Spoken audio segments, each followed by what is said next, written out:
चलिए सुनाते हैं प्यारा सा गीत। और दीदी जी जलालपुर अंबेडकर नगर से आई हैं, हम प्रयागराज से हैं और इनसे मिलकर अच्छा लगा। आप सुना रही हैं आपको बहुत ही प्यारा सा गीत, कैसा लगा? 454 कई साड़ी बलम दहिया होई गईनी भारी। 454 की साड़ी बलम दहिया होई गई भारी।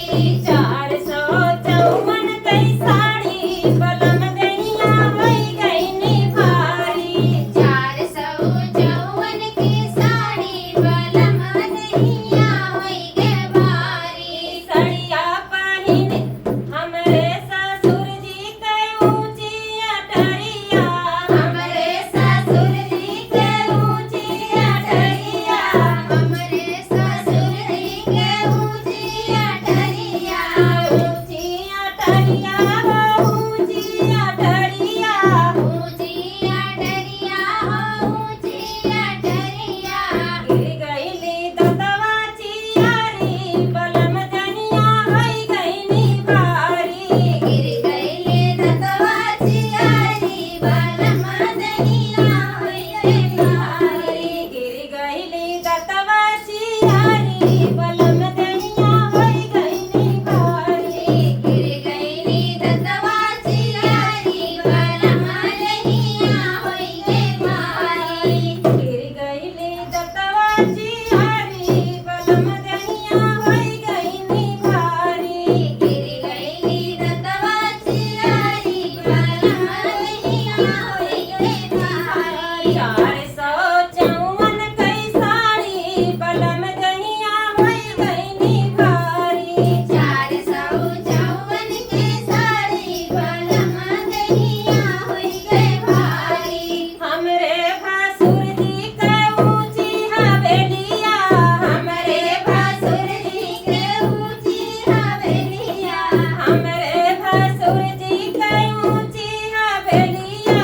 हमरे भासुर जी के ऊंची हवेलिया। गिर गईली गोड़वा पसारी बलम दहिया होई गईनी भारी।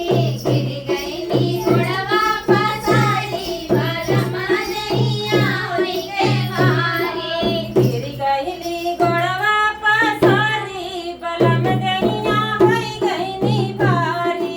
गिर गईली घोड़वा पसारी बलम दहिया होई गई भारी। 454 कई साड़ी बलम दहिया होई गईनी भारी। 454 की साड़ी बलम दहिया होई गई भारी। 454 कई साड़ी बलम दहिया होई गईनी भारी। 454 की साड़ी बलम दहिया होई गई भारी। साड़ी हमरे देवर जी के ऊंची हवेलिया।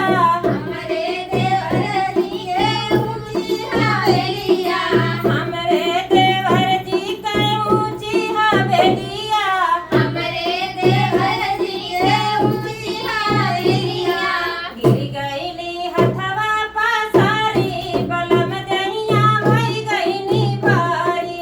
गिर गईली हथवा पसारी बलम दहिया होई गई भारी। गिर गईली हथवा पसारी बलम दहिया होई गईनी भारी।